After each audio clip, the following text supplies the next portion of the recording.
Hey, how's it going everyone? This is Avarice Paradox, and welcome to our Let's Play series of Darkest Dungeon. So this is an early access game made by Red Hook Studios, and it's gotten a lot of praise, even in early access. So early, coming to early access as well. And I've actually seen a lot about it, and I was impressed, and I wanted to go ahead and do a series on it and see where it takes me. So let's hop into it. We're going to choose the first one. We're going to choose YouTube as our title here. Let's go.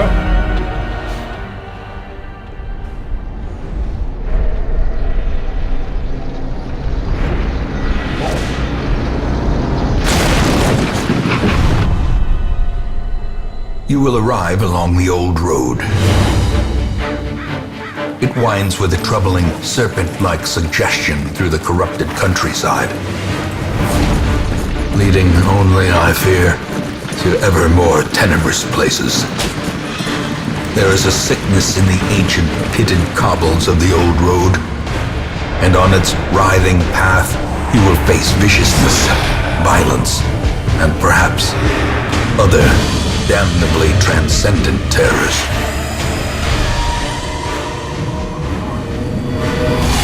So steel yourself, and remember there can be no bravery without madness. The old road will take you to hell, but in that gaping abyss, we will find our redemption.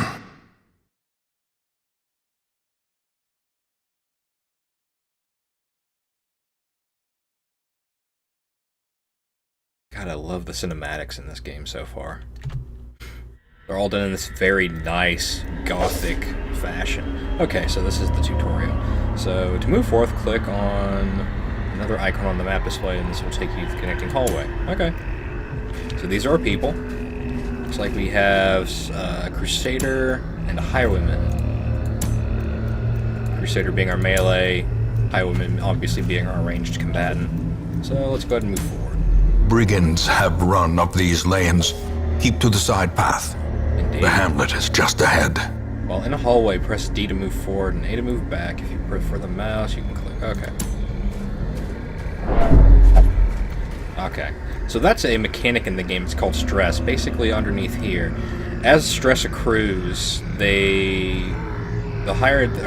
they reach 100, which is the max stress, they usually gain a debuff, which usually stays on them until you send them to go get their stress relieved, and then sometimes it'll get rid of it. Most of the time they're incredibly awful, like they'll refuse to fight, or they'll ignore orders, or they'll do things on their own. Sometimes, though, it'll give them a negative perk, but with good consequences. Sometimes, like, they'll go into a berserker rage where they'll crit 100% of the time, but they won't follow any of your commands, which can end well or badly. Dispatch this thug in brutal fashion, Kill that all may hear of your arrival. On your hero's turn, click a skill icon and then click on the highlighted target. If you can't select the particular skill, it's because your hero needs to be standing in a different spot, or there are no valid targets. Mouse over the skill to see what the requirements are. So yeah, each skill in the game has a certain space requirement, just like these two guys have. He's the forward-facing unit, he's number 2 in line. Sometimes there'll be groups of enemies, and an ability might not be able to be used if they are in a certain spot. Like right now, he can use melee, which is good for, let's see, range of 3 yards, or grape shot. Oh, okay. So the yellow bubbles right there appear to be speed, and the red appears to be what rows he can hit in. So he can hit from the first 3 rows onto the first 2 rows with this ability, and this is from the middle 2 rows on everyone in the first 3 rows. It's possible. And here is basically a buff that lets him take aim to increase his accuracy and crit. But for this particular one, we're going to use Open Vein, which is going to possibility of doing a target bleed on him as well, which will damage him over time. So he did 9 damage and cost him to bleed, which is good. And he took 2 bleed damage. Ooh. 5 and 4. So our Crusader has Smite, which is good in the first 2 rows, but only hits in the first 2 rows as well. It's great against unholy monsters as well. It does 15% additional damage. Zealous Accusation, which is its range its range is the first 2 spots in line, hits the first 2 spots in line, both people. And its accuracy, let's see, it has a damage modifier of -40, which I'm not sure what that means. Unless that's like a stunning blow. From the first 2 rows, can hit the first 2 rows, and that has a chance to stun 100% as long as it hits. Obviously, stunning blow. And Bulwark of Faith, which is a self buff which increases his protection, which is, I'm guessing, the same as like defense in other games would be. And it also increases your torch, which I'll explain what that is. Basically, what the torch does is the more light you have, the less likely they're going to get stressed. It increases the chance of scouting, which is basically as you move through a dungeon, you can actually see what is in the hallway as opposed to having to just be surprised by it. And it increases the chance that monsters or enemies you run into will be surprised by your presence when you encounter them, which is always good. So right here, we'll go ahead and smite him. Press this advantage. Give them no quarter. That's always good. So we got some gold out of that. Cool. So right here we have gold and we have food. We only have 2 food right now. We're not going to eat anything for now because this is the tutorial, and it might actually tell us to later.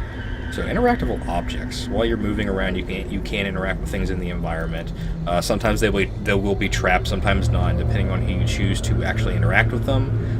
It can have good or bad consequences. Like a highwayman is typically good for disarming traps. So we're going to choose him to actually look at this.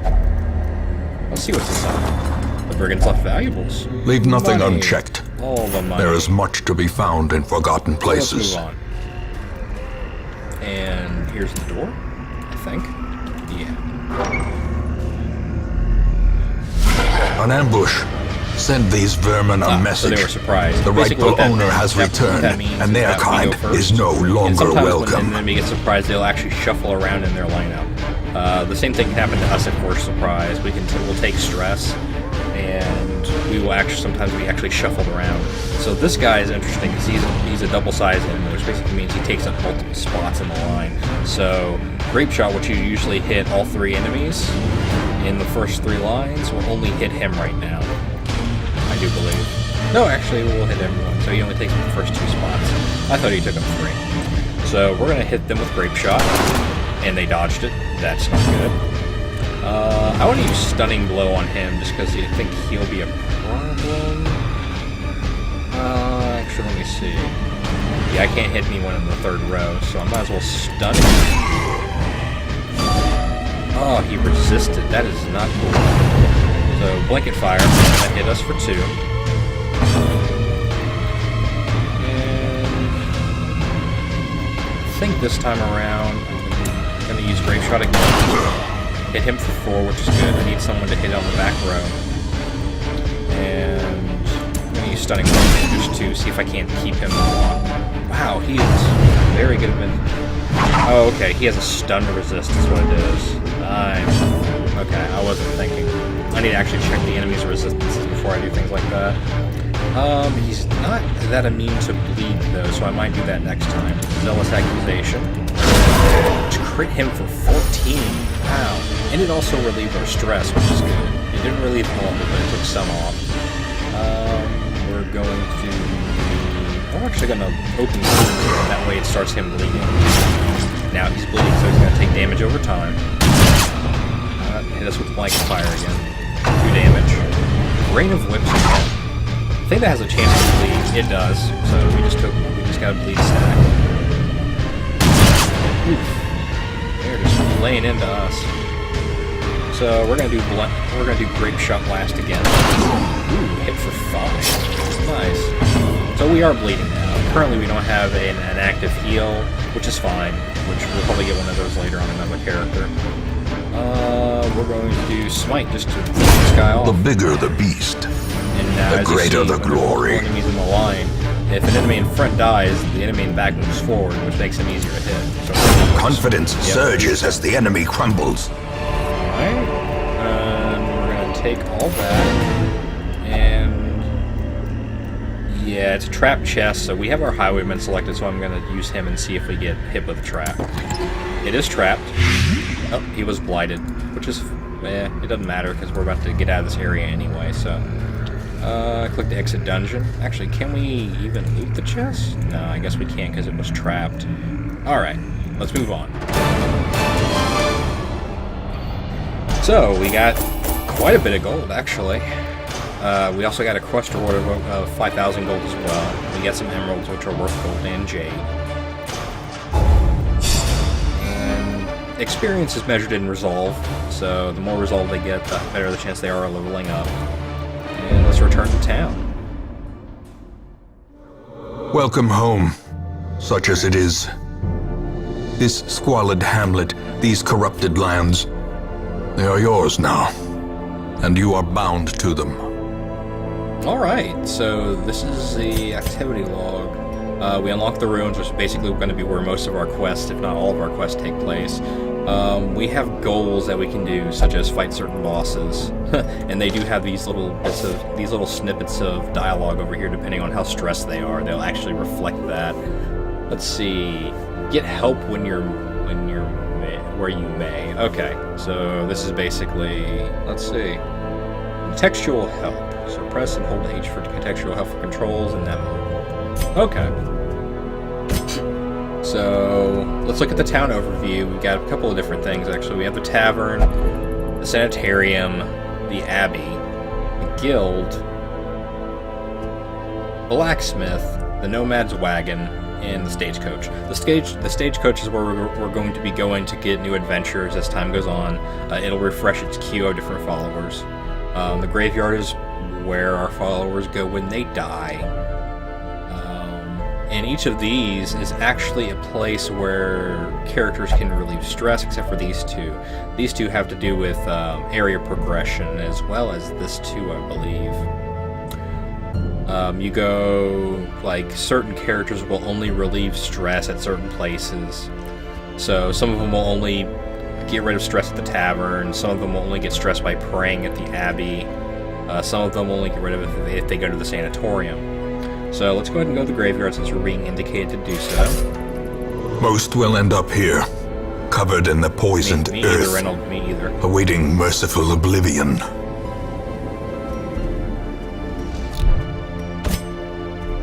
Alright, let's actually look at our Crusader. He's an apprentice Crusader. You do have the option to dismiss any hero. He's a warrior of light, which means that light level above 75, he gets plus 10% damage. He's a kleptomaniac. That's going to be a problem. So basically, he'll have a random chance of trying to grab things, which could cause us issues. So, like, if he sees a chest, he could try to steal it, which could cause the trap to go off and thus hurting him. And he's also God-fearing. When in town, he can only pray to relieve stress, so we'd have to actually send him to the abbey to relieve any stress. He has certain camping skills. He can encourage companions, which will relieve stress. Stand tall, which he has stress resistance, which basically means anything that would usually cause stress in the camp, he can actually resist by 35% higher chance. Zealous speech. All companions, he heals them for 10% and reduces their stress by 10, which is amazing. His equipment is just basic Crusader stuff. So, yeah, we're going to have to do something about that kleptomaniac thing. That's going to be an issue. Alright. Next we have Dismas. He has stun resistance by 50% through Hard Noggin and plus 2 speed from quick reflexes. And he's a known cheat, therefore he cannot actually go to gamble in town to relieve stress. So we're going to have to send him other places to do that. Let's see.